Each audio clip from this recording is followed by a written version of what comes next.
Ladies and gents, what is going on, folks? Happy fucking New Year to you. I told myself I would stop cursing as much, but obviously that's not going to happen.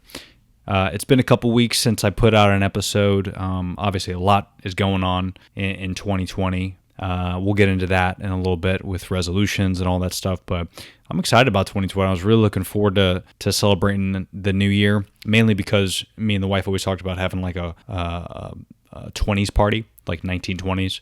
So everyone's walking around with like, suits from the thrift store, and we were going to go out and get all this cool stuff, and everyone's going to talk like they're in the 20s, like, yeah, he's crazy, see? Oh, yeah, let's go to this party. Oh, I hear it's the bee's knees. Like, that was kind of our plan, but we didn't do any of that. But it was good. It was a good start to the year. I'm pretty jacked up about, what's going on with work. Things are good. The houses, things are good. Wife's job is good.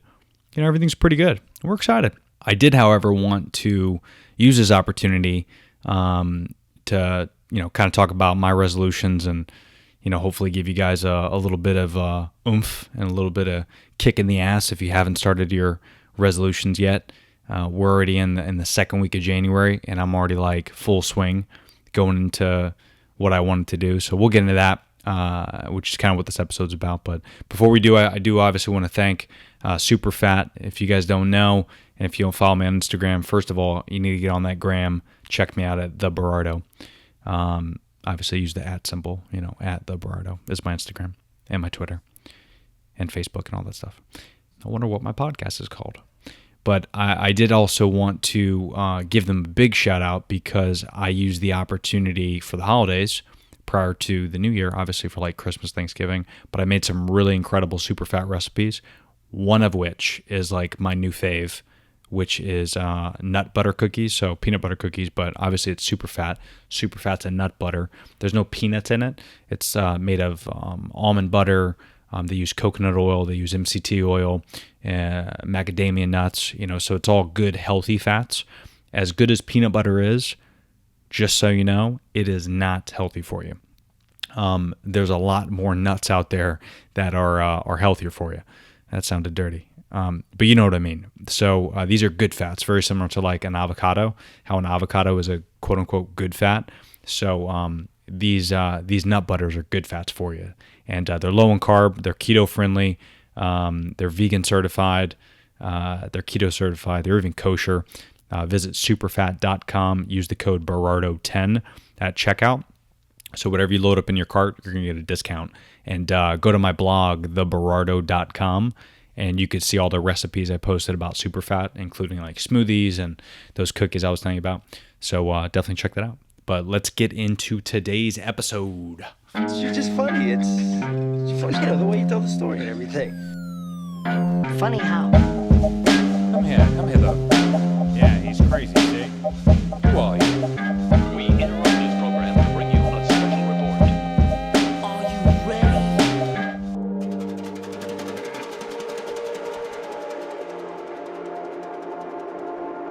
All right, so this is cool. I just got this for Christmas. I don't know if you can hear, because I'm not wearing my mics, but I don't know if you can hear it, but I'm moving this new stand.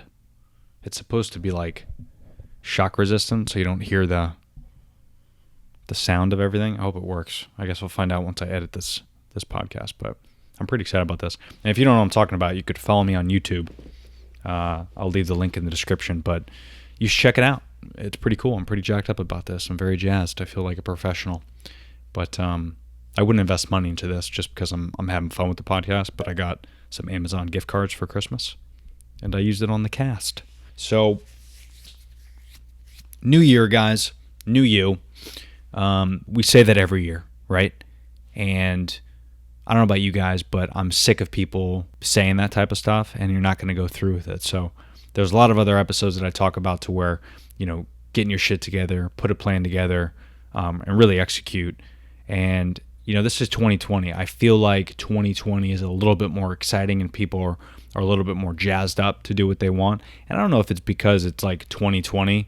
It's perfect, right? Like, I would imagine how it was like back in the day, like when it was the year 1000. You know what I mean? whenever that was, whatever you believe, whatever you're into. But when it was like year 1,000, it's like a big milestone. But, year 1,001, it's like when I turned 30, there's dirty 30. Yeah, but there's no like dirty 31. Doesn't even make any sense. So like 2020, I feel like is a really good milestone to really get your shit together, start fresh, and actually start fresh. Don't just say that you're going to do it, but hopefully we're 2 weeks into January and you guys are already on track to either completing your resolution, maybe just did a month of a resolution, you want to try something out. Maybe you're consistent in the thing that you wanted to do all year. Maybe you wanted to stop smoking or stop drinking or, whatever you had to do. Hopefully you guys are sticking with it, because I'm telling you, it only takes 21 days to form a habit. And if you guys are doing it right now, just stick it out for another week or two and things are going to get a lot better. One thing I really started January 1, which was tough, especially with all the events I had here in Florida with work. I really wanted to do this thing that I used to do when I was a trainer, which was carb cycling. And, thanks to a couple social media influencers that I follow, I was able to kind of start January 1, and the wife even bought me something for Christmas for carb cycling for the whole month. So I've been doing that and I love it. I'm having a lot more energy. And if you guys don't know, you could look up carb cycling. It's just kind of a process of how your body intakes carbs. And if you could train your body certain days to do high carbs and low carbs, it speeds up your metabolism and allows you to burn a lot more fat and using those carbs as energy, as opposed to just shoveling random things in your face and hoping it's going to work out well. Well, I used to do that way back in the day, 18, this was, over 10 years ago, obviously. So I haven't done it in a while. And once I started doing it again, my muscle memory started kicking in. And I remember, oh shit, this is why it's important. Because we kind of lose control, when you get stuck on eating the same things over and over and over and over again, you lose control on portions, right? Like you don't understand that 1 cup of rice is like, yay big, whatever. But, that's over 30 grams of carbs. And those aren't necessarily good carbs. It's better to have 30 grams of carbs of like quinoa, because there's a lot of nutrients in quinoa. And like same thing with, regular potato, right? Versus like a sweet potato, right? What has more nutrients? But we know that stuff, but sometimes the portions kind of get away from us. So just as an example, my first day on carb cycling, I use this app. It's an Under Armour app. It's called MyFitnessPal. It's freaking incredible. If you can afford to pay $5 a month, get the premium, but if not, the free version is just as good, which is what I have. But the MyFitnessPal app is so cool because you can track how many carbs you're eating and your macros, and you could look this type of stuff up if you don't know what it is, but you could track everything. They even have fitness plans and YouTube videos and just all kinds of stuff. It's MyFitnessPal. It's got really great reviews on iTunes and Android. I just recommend you check it out. They're obviously not a sponsor of the podcast. I wish they were, even though ironically I'm wearing Under Armour Project Rock gear, which also got for Christmas. But no, Under Armour is not a sponsor of the podcast, but I just love the app. I think it's incredible. And my favorite part about it is you can actually take a picture of a barcode. And a lot of apps do this, but they do it in a simple way. You take a picture of it and it uploads everything, the fat, the carbs, the protein, the calories, everything is there, so you can really track what you eat. And if you're like me, I don't like to do that type of stuff, but what's cool about this that I started doing is I'm using this app and I take the picture of the stuff and I load it up, breakfast, lunch, dinner, I kind of track all my stuff, and that way I can kind of understand after I get done with this thing in January, this carb cycling, then I'll kind of know my portions again. Because I was doing like a cup of rice like we just talked about, but I didn't know it, but I was doing like 3 cups of rice. Because depending on if your spoon that you use to scoop out the rice and put it on your plate, unless that's an exact cup, some of us just like, oh, I'm this hungry, and I just scoop it on. Little do you know, you're intaking a shit ton of carbs. And that goes with everything, right? It goes with like canned soup, or it goes with vegetables or fruits. Fruits have a lot of carbs and a lot of sugar, but sometimes we just load up and eat a bunch of fruit. And we don't really understand that it's got consequences. Just because it's fruit doesn't necessarily mean you can eat it all the time, right? Because it's got a lot of sugar and a lot of carbs. And if you're not using those carbs correctly and you're not using them for energy to burn fat, then it's just going to get stored and it's going to become fat. So it's very important the type of food that you eat, when you eat them, and how much. So that app alone is really helping me understand kind of my portions again, and I'm getting back to it. It's interesting because with this app in particular, I really enjoy it because you can go anywhere, and even if there's not a barcode, you can plug in stuff. So just going to portions, me and the wife went out to Panera Bread, and we got a U-Pick too, and I did a salad and a soup, right? Sounds healthy. But the salad they give you, you can type in Panera Bread and then type in, I think it was just Southwest Caesar salad or whatever it was called. But you type that in and it has everything preloaded. Yeah, literally everything. I mean, there was random shit that I eat in different places, and I put that in and it's there. It's because people from all over the world have this app and they're plugging it in. You can plug in, your own food that you're eating. And, MyFitnessPal verifies it. And once they verify it, they put it up there. So, that soup and salad, that ended up having like 2,500 calories, those two things. Just specifically if you're trying to lose, whatever, X amount of pounds. And you need to burn off 1,000 calories a day, let's say, but you're eating 2,500 calories just for lunch. You're probably eating 4,000 calories a day minimum, which means if you're trying to burn 1,000 calories a day to lose weight, that means you still have 3,000 calories in your system. Well, the average diet, you want to intake anywhere between 15 to 2,500 calories, depending on, where your health is and your age and all that jazz. But you got to be careful with the amount of calories and the carbs and the protein and the fats that you're intaking. So you gotta figure out how to track it. And that's what I'm really doing. That's a big resolution of mine, is tracking what I eat. And it's not like that I'm in bad shape, but I feel like it's all tied into my health, right? With my Crohn's, where maybe I'm eating too much and my body can't absorb all the nutrients, or maybe it just can't pass because of it. And maybe I'm having flares and reactions to that. So I'm getting a lot more open-minded to how I can actually eat and educating myself on, being knowledgeable on what I eat and what I put in my body. Because especially as you get older, I mean, I'm 34, but when I'm 40, I don't want to be intaking, 4 scoops of rice and 2 potatoes. And I think it's very important that we get better portion control, and that's why America's so obese. I mean, you go to these places that you think are healthy, and they're giving you just a shit ton of food. I mean, essentially, if you're eating out, whatever they put on your plate, if you cut it in half, that might be a normal meal. So if you're trying to lose weight, you might even have to cut that in half, because in America, we just love to overeat and give large portions and, all that shit. So hopefully you guys are doing something along those lines in January to look better, feel better, however you're trying to get motivated to do that type of stuff. Eating is a big portion of it. So I would definitely encourage you to check some of that stuff out. That leaves me a good segue to the big reason I want to do this podcast. And that is, and some of you guys probably know what I'm going to say, February. Fit for February. That is the competition I did last year with some of the listeners, and we just had a incredible time. It was awesome. It got competitive, and it was a lot of fun. We had Daniel Pearson, which he works over at Boot Camp. It's over in Lake Mary in Orlando, Florida, and he actually won last year our competition. So he got a really cool Yeti cup, and it just happens to say the Burrito Podcast on it. No big deal. But we also gave out a gift card to the second place winner. So that was a lot of fun, and I want to do it again. And I'm really jacked up because we actually got a lot more people that are joining this year. So it's in 2 weeks. February 1st is the start of Fit for February. And if you guys don't know about it, you can go to the Facebook page. I'll leave the link in the description of this podcast. But the rules are pretty simple. For 28 days, and we pick February because it's 28 days, so it has the least amount of days, which of course is great, because that way we don't have to go the full 30 or 31. So I don't know if that's a good thing or a bad thing, but and plus Fit for Feb just sounds cool. That's the hashtag, Fit for Feb. But what's cool about Fit for February is we all get together on Facebook and we motivate each other. So I think right now we're up to like 15 or 16 members.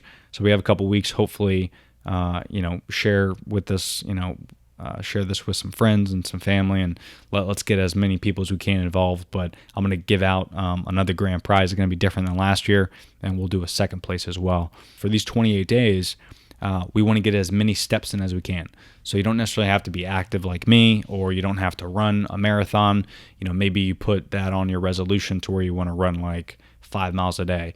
Well, if you're new to fitness, that's kind of a bold resolution. So hopefully this will just allow you to reset, because some of you may have not necessarily followed through with your resolutions already, and February is going to be a good kind of round 2 to get you going.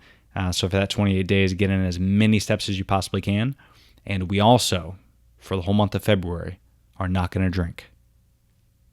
Now, of course, there's no way to track that, so it's an honor system, but no drinking, as many steps in as you can. I'm using an Apple Watch, but even if you have a phone, you could track your steps that way, or you can just download an app, or if you have a Fitbit or something like that, that's okay too.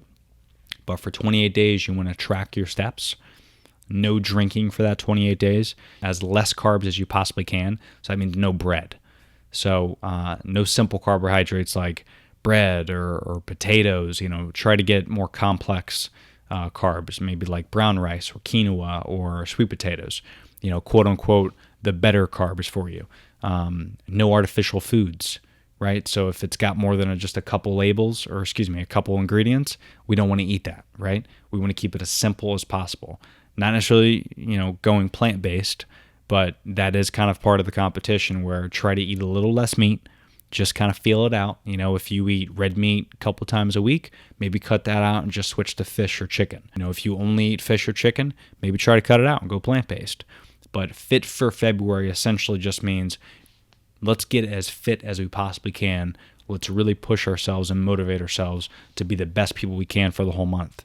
But I can guarantee you the people that participated last year could tell you that the entire month of them not drinking booze or them being as active as they possibly can, they felt better. They obviously had more energy.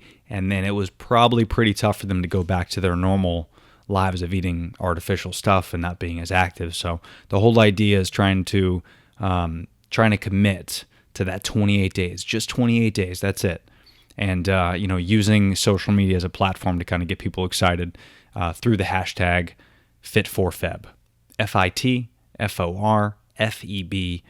Fit4Feb. And, you could follow us on Facebook. We got the group chat going on there. And then, of course, if you do anything on Instagram, just make sure you tag the Berardo Podcast so everyone knows where to find it, as well as hashtag Fit4Feb. And cool thing about doing that is if you know how to search social media, we can go back to all those hashtags and we could see everyone's progress. But that's also how I'm going to be able to track who wins. So if you go on the Facebook page, you'll see all the rules and the point system and how we're tracking that. And then we're going to select a winner at the end of the month. And hopefully that winner is local, or maybe can come to Florida. And I want to have them on the podcast. And we'll kind of talk about how Fit for February was and what they did to win, so that way everyone can learn from it. Again, we did it last year, and the winner, Daniel, and his wife came over. We had a podcast. We talked about it. And because they're certified, they talked a lot about fitness and eating healthy, and it just so happens that they won. Not surprisingly, they're pretty active, so I think they're competing again this year. So we'll see if they could take the title again.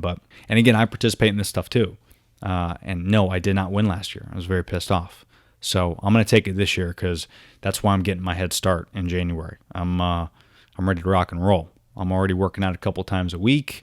Not just in the gym weight training, but I'm also doing boxing. I've been doing that once or twice a week, so I'm probably training like 5 days a week, and I'm just getting ready for Fit for February. So I hope you guys can join me. I'm really excited about it. I do it every year, and I want to keep getting bigger and go better every single year.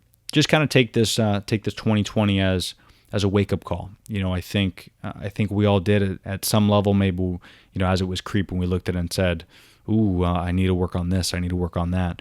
And my suggestion with resolutions, because I'm the worst at them, do something that gives you a feeling of accomplishment afterwards. Meaning, maybe you want to get a little bit more organized with your to-do lists. So maybe you, write things out every single day. Just write them on paper. Do the dishes, right?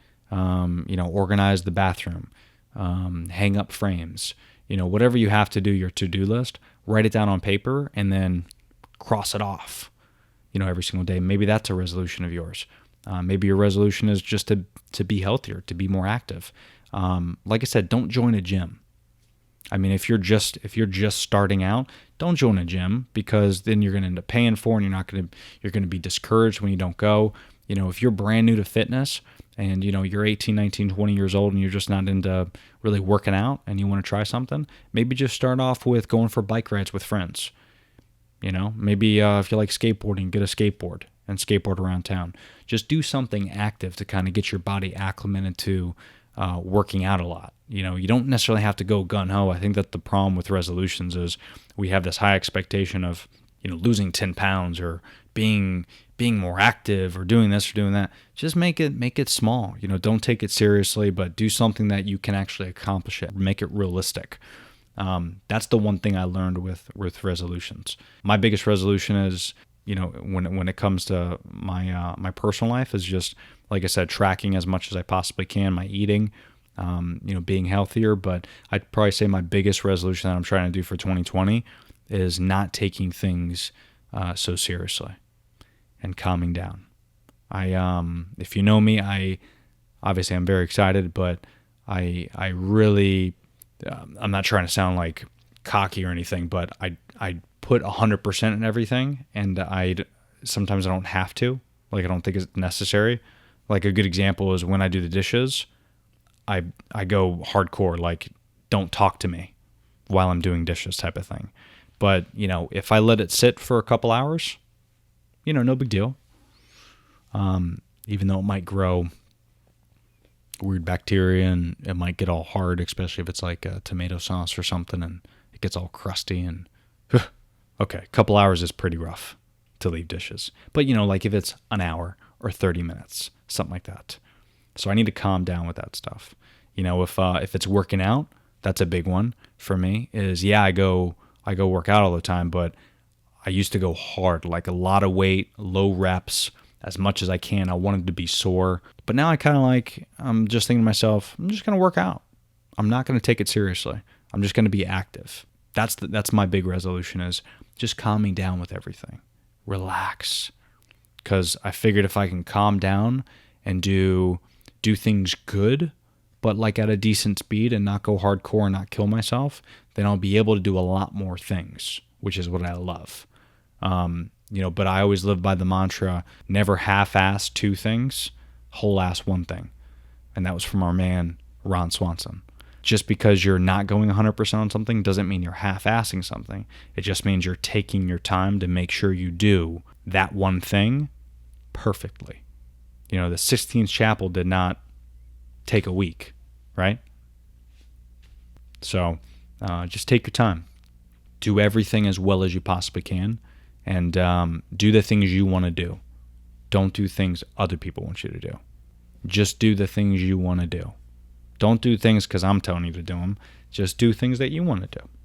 Accomplish the little goals that you want to accomplish. And I guarantee, just by accomplishing one goal or two goals or three goals, you're going to feel that form of accomplishment, and it's going to make everything better around you. You're going to be more positive. When you're more positive, other people are more positive. Your spouse is more positive. They're going to maybe accomplish their goals because you're positive. And you know, that's a first step to really kick this year off the right way. So I hope that helps. I hope you guys are excited about 2020 as I am, because I'm super excited. See? Yeah, I'm crazy. Crazier than a bag full of monkeys.